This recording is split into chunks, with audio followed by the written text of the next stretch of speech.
Welcome to Real People, Real Voices. I'm your host, James Jackson. Co-host, Pastor Wayne Moore. Always a pleasure to host with you. It is, my friend. It's always good to be in your presence. Likewise, it's going to be a great show today. Yes, we have a great show, plus we have great sponsors. We do. Lee Castle and Crowley. Stuart Mortuary, who's going to handle your family's bereavements for you. And don't wait until that time. You can do the pre-arrange. That's exactly right. Absolutely. And not only that, we have Fervent Care Christian Academy.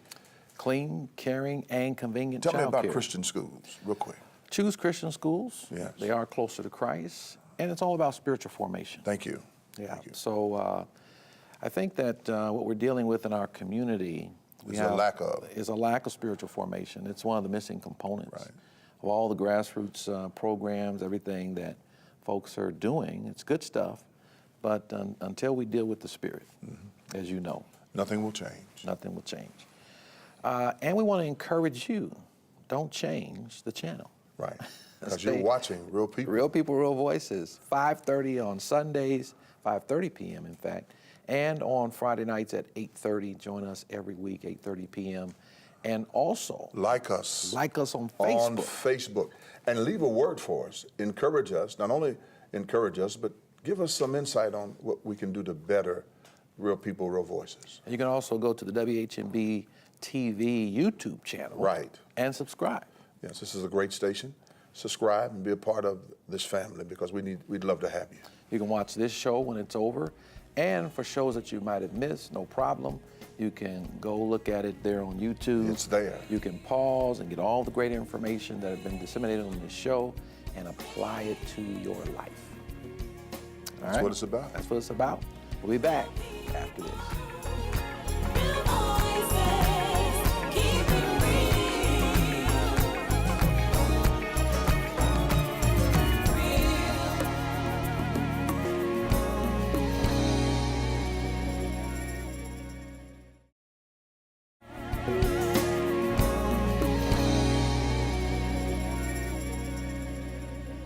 Welcome back to Real People, Real Voices, and we're joined by the president of Siberia Makerspace, Austin Owens. Hello. Thanks for coming. Thanks for coming, Austin. Thanks for President, having you're me. the president. Yes. CEO, Yes. Well, we have a CEO, but you're the president. Yes. How old are you? I'm 22. And you're the president. Yes. All right, Brother President. That's what I'm going to call you during this show, Brother President. Well, thank you. And how long have you been at that post? I've been president for about 4 months now. I was just voted in last December. But I've been involved with Siberia for about 5 years in various capacities, primarily as the events director, so scheduling classes and those sorts of things. So give us an overview, if you would, of what Siberia is all about. Okay. Siberia is a makerspace, a not-for-profit makerspace, and a makerspace can be thought of sort of as a YMCA for your mind. So rather than coming in and training on equipment, doing laps in the pool, you can come in and read books on carpentry and practice welding and learn about 3D printers, those sorts of things. Well, that's interesting. Yeah, that's very interesting. And you're into STEM. Yes. I want to congratulate you for that. You're the first young man that I've come across who now is totally full-fledged in the STEM system. And we need more minorities to get involved with that. And Yes. I'm pretty sure you're very much aware of that. And we need a city that promotes that. We need an education system that promotes that. We're far behind on that. I think it needs to be promoted, and I want to congratulate you for thank you. being qualified in that particular area. I'm very proud of you, Brother President. Thank you. So tell us about some of the workshops that you all offer. So some of the workshops that we offer programs on 3D printing, introductory 3D printing classes. We offer beginning welding and machining courses. We also partner with the East 38th Street Library to offer hands-on courses in certain career development skills, like training for certifications, like computer certifications, learning different design and engineering programs so that you can then take that hands-on information that you've gained and go and develop that into a degree later on. And it gives you a much stronger foundation to get started. Prior learning assessment, basically. Yes. And did you hear, and which is something that we totally forget about, everybody's not a liberal arts student. And I hear you talking about the idea of hands-on. You mentioned welding, various trades. And a lot of people don't understand that the whole country is running in a shortage for Yes. trade workers. Would you agree with that? Oh, yes, definitely. Yeah. And so you don't have to always go to a liberal arts school. You can go to a trade school Yes. and make just as much money as you could if you having a liberal arts degree. Yes. And Siberia allows people to do practice. that. Yeah. So how does that work? If you come in, you read the books or you read the material, and then you get to apply that which you have read about. So how it's structured is we have a membership that you can sign up monthly, and there are 2 membership levels. The biggest difference between the two is one gives you 24/7 access to certain areas of the shop. The other gives you 24/7 access to the entirety of the shop. So you can come in of your own accord, meet up with other members, work on personal projects. There are also clubs that we have that meet certain times of the month, so you can come in during certain club meetings. Like we have a cosplay, which is a costuming group that meets the 3rd Saturday of every month. And they work on things like making prop weapons and learning sewing and how to do embroidery, using embroidery machines and things like that. So it's a wide variety of skill sets. Not just what's traditionally thought of in STEM, where it's specifically engineering or specifically machining. Any type of hands-on or involved trade that requires critical thinking, because that's really what we're about, is getting people more involved with problem solving and realizing that intelligence isn't something that you're necessarily born with. While some people may be more apt at it, intelligence is really more about problem solving, and that's a skill that anyone can learn if they're willing to. So critical thinking and self-improvement are 2 areas that you all really work at. Yes.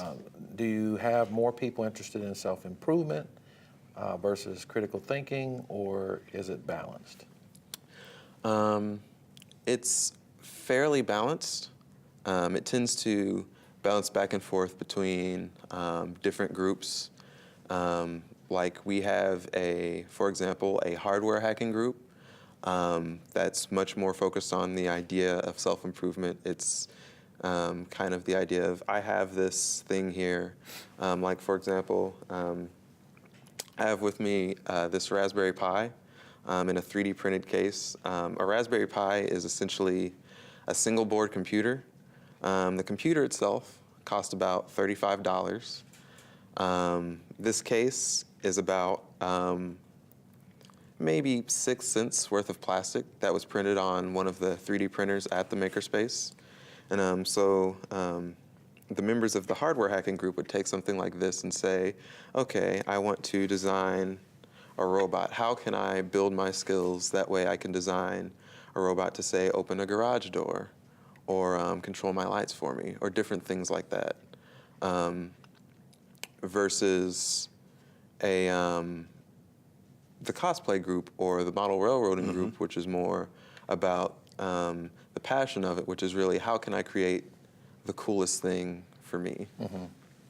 Wow. All in that Blue box. blue box Yep. there, Raspberry Pi. Raspberry Pi. Doesn't weigh very much. Oh no, very light. Total computer right here. Yep. So how long have you been involved in this kind of thing? I've been involved with Siberia for about 5 years now.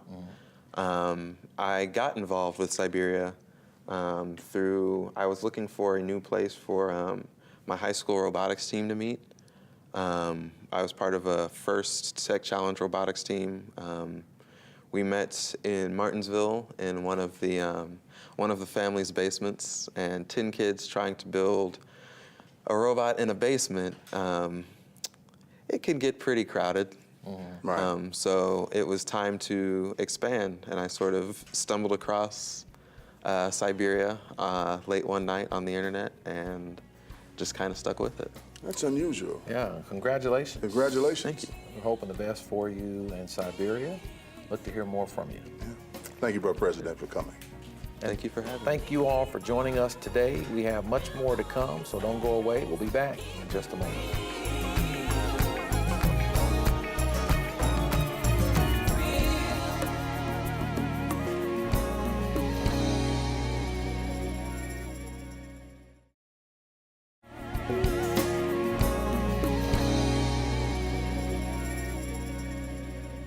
Welcome back. I'm James Jackson, your host, Co-host Pastor Wayne Moore. and we're joined by Mr. Mike Seidel. He is the co-founder and CEO of WorkHere.com. Well, thank you. It's good to have you. Honored to be here and really looking forward to enjoying the conversation. Likewise. So tell us about WorkHere.com, what precipitated the idea, and how are things going? Okay, well, a couple years ago, I was working at a company called Direct Employers, and we had about 43,000 job boards we operated, and we operated the National Labor Exchange, which is a network where we get all these jobs from the private sector and from all 56 state workforce agencies and send them out to different workforce agencies around the country. And we learned while I was there that there was a whole segment of the market that was really underserved, and that really was kind of interesting because most of our customers were big federal contractors like Boeing and Lockheed. And if you show up at a Boeing facility looking for a job, you might get arrested. But for a lot of other federal contractors, companies like Starbucks, Darden Restaurants, and companies that were federal contractors, not because they set out to make the next stealth fighter, but because they operated on a base or were a parts supplier, they had a different set of recruiting problems. They wanted people to come to their locations. And so when we left Direct Employers, we figured we'd build something that was really focused on working class jobs. And we looked at all 43,000 job boards we operated, looked at the data, and we found that most people look for jobs by location. And so we built an app that did that. And we put it out there about 2 years ago, and it was pretty successful. We had about 50,000 people use it in our first year. Wow. And almost all of them were right here in central Indiana. And then a really exciting thing happened. We had the city of Indianapolis came to us and asked us if we'd be interested in helping with their youth summer jobs program. It's a program called Project Indy. And we did that, and we got our app in the hands of about 3,800 Marion County youth who used our app to try to find a job in the Indianapolis area. First, it didn't go real well, and then we learned a little bit about what the problems were with that, and were able to figure out we needed to talk more to the users of our app and help them understand how to find a job. So we started talking to the kids that were using the app, and we found out a lot of them thought they could just sign up online and get a job. They didn't know that you need to go in to go see the employer and ask if you're hiring and interview and that sort of thing. So we started doing a little bit of telling them, here's what you need to do to get the job. And it turns out last year there were 3,800 kids that participated, and about 2,000 of them ended up finding a job. That's great. That's That was outstanding. really exciting for us. So you all have found that, as we understand it, that people who work closer to where they live tend to stay at that particular job for a while? There's a couple of really powerful things about living close to work. The first part of that is that you get to keep more of the money you make and feed a lot less of it to your car. You get a lot more of your time back. So, if you're commuting for an hour a day, that's actually almost a week of time if you look at it. So what would you do if you got an extra week back? And it also plays out in job satisfaction. So yeah, people who live close to work tend to stay at that employer longer, but I think it's more of a common sense thing than anything. Question, Mike. Yeah. Is it true, I know you might hear it, that there are not enough people? Do we have enough jobs in Indiana that suggests that there's not enough people to fill those jobs? Have you heard that? I have heard that. Yeah. And I going all the way back, remember the middle of the recession, Yes, sir. I was at Direct Employers, and we had this job exchange network. We were getting all these jobs from the private sector and from the government. And even at the height of the recession, there were 1 million open jobs in the U.S. And right now, there's not enough people. If you look at people that are available to hire today, there's an awful lot of people that aren't working. They're not in the labor force. Some of them might be retired, rightfully so, but there's a lot of other reasons why people are out of the labor force. Some of them just got discouraged during the recession. Okay. So So that's not true then? I think that there probably are more people than we think that are available. Okay. We just do an awfully bad job of encouraging people to come back to work, and Right. honestly, wages haven't come up the way they need to. There's a lot of problems need to be solved. Well, I just thought I heard that. I know you were in that field, and you might have heard the same thing I've heard. And I just want to know from a professional standpoint, what was how would you have, It's really tough to recruit people, but it's tough because there's 1.2 job seekers for every open job right now in Right. Indiana. If you go back 2-3 years ago, there were 6.5 people available for every open job. So that's a big change. And I think it's caught a lot of the employers in our state flat-footed. They weren't expecting it to be this hard to recruit. Right. So So everybody's competing for talent. that's right. And how does work here help employers and people who are looking for jobs solve that problem? Well, for people looking for jobs, we make it so you can see who's hiring for what jobs close to where you want to Where you work. live. Yeah, it makes a big difference. Makes the job search a lot easier when you don't have to worry about driving 30 minutes away, and you just look at the places that are 10 minutes away or 5 minutes away. It makes it a lot easier to figure out who you want to interview with. On the employer side, the thing we're doing that's making a huge difference out there is we're helping them connect with people that actually live in the neighborhood where their business is. And that means they're getting to people a lot of times that maybe would have taken a job and drove across town to do the same job. They're able to find somebody that they can pay and keep it all in the neighborhood. And that tends to lead to those people staying there longer. And more importantly, it builds that connective tissue into the neighborhood where that business is. And that's critical. Yeah. And certainly you guys are making strides in how people actually look for jobs and how employers get people connected to the jobs. So as far as goals are concerned, how are you guys thinking about expanding this? Well, interesting thing happened last year. Now, I mentioned we started by talking to all the kids in Project Indy, and we learned a lot from talking to them.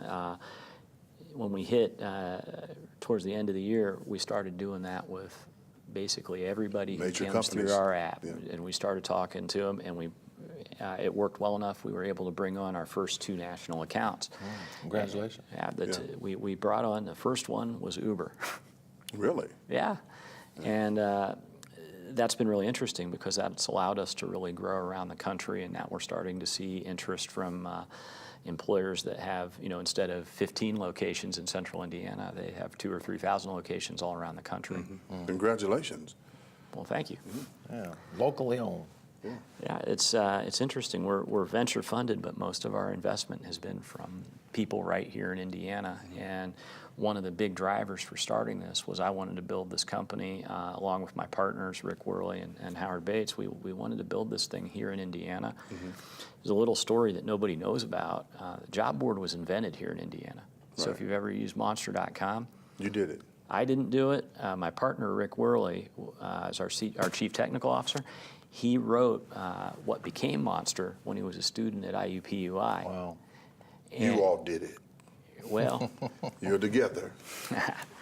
yeah, no, it was invented here, and then the sad part of the story is they ended up having to go out to Boston to get enough funding to get it off the ground. So Indiana's claim to fame, and this could have been the job industry capital of the world. Well, what became Monster moved to Boston and grew up there.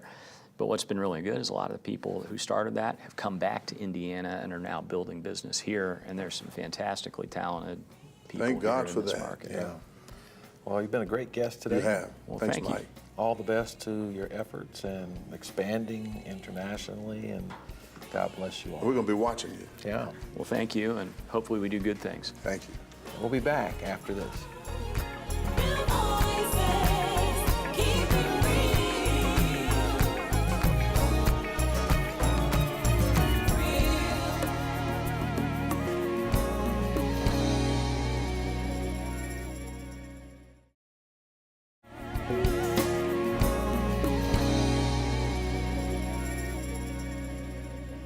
welcome back to Real People, Real Voices. I'm your host, James Jackson. I'm your co-host, Pastor Wayne Moore. And I'm your executive producer, Faith McKinney.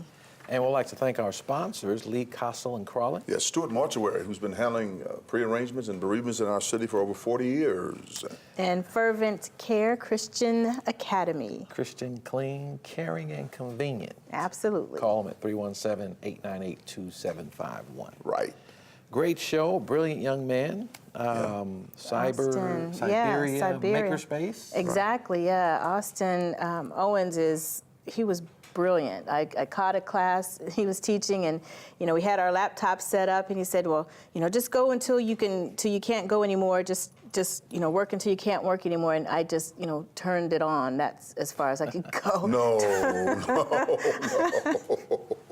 Yeah, that was as far as I could go. But man, he is brilliant. Blender, 3D printing, all of these technologies. He's amazing, and he knows that smarts. Intelligence is a skill. It's something that people can learn. Carries himself well for a young man. He sure does. His parents did a great job. Yeah, did a fantastic job with it. But Mike, I liked what we heard from Mike about the job situations, what he's done to connect employees and employers together, which is phenomenal. That is an app that is needed because we live in a time to where computer technology is coming to the forefront, and mostly everything is done by computer. And the app is very intuitive. When they came on board with Project Indy, Right. I had some of the young people who were working with us to use it. Right. Mm-hmm. And it works just like you indicated. The businesses pop up around your house, and that's where we're headed. Right. The 21st century. Right. We're there, but even more so where you can see where you can work before you actually work. Yeah, he needs to be commended for that because a lot of people refuse to do or go to places without having accurate knowledge about it, and he provides that type of information, and that's phenomenal. Yeah. Now we just got to get somebody to create something where when you go and you apply for the job that you can do an electronic signature. Because a lot of our young people are being asked to sign applications and they're not being taught how to write. Oh, wow. I'm not going to touch that one. Yeah, that's another show. That's another show. And, Yeah. Licensed branch, they want you to write it, and we're back to just make an X. Yeah. Because you're standing there, and I asked the lady, I said, well, what are you guys doing? She said, it looks pretty bad. And we try to help the young people to signature on all these documents. So maybe we'll come back and talk about that. Yeah, we'll talk Yeah. about that. Yeah. Teach your kids how to write at home. Bring cursive writing back to our public schools. We'll be back. Well, we won't be back until next week.